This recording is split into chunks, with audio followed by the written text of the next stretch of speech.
أنس القراري هذا الرجل اللي متحكم في ريال مدريد في الخفاء. هذا أنس ولد في الدار البيضاء وعاش في فرنسا. أبوه كان صديق بيريز في شركة بيريز ACS، صديق مقرب.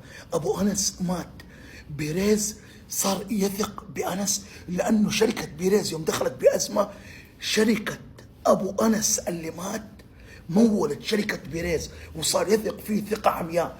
هذا أنس ما هو موجود في الواجهة لكن ماشي مع بيريز 24 ساعة يأثر عليه. وفي الرجل الكبير في ريال مدريد تحت بيريز من هو؟ خوسيه أنخيل سانشيز، المدير في الفالديباس، هو اللي يدير التمارين والصفقات والتعاقدات.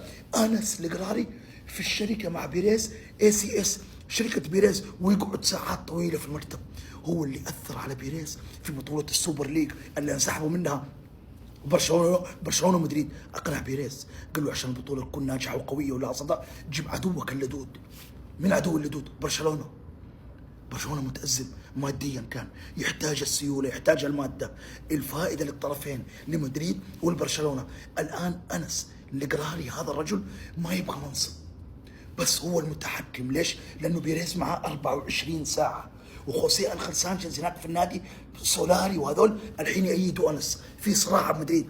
انس يبغى هالاند، انس يبغى يورجن كلوب، خوسيه أنخيل سانشيز يبغى اربيلوا، خوسيه أنخيل سانشيز هو اللي جاب ماستنتانو، هو اللي ما جاب زوبندي، هو اللي ما جاب محور.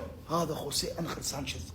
خوسيه أنخيل سانشيز يداوم الى ساعات متاخره في الفالديباس، وانس في الخفاء. انس القراري المغربي مع بيريز. انس ياثر على بيريز لانه يشوف لانه بيريز قبل لا يتخذ قرار كبير يكون معاه انس.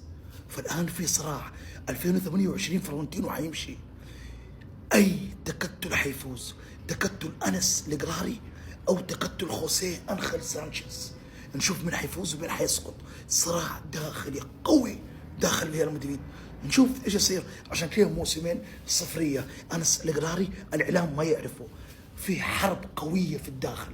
السلام عليكم.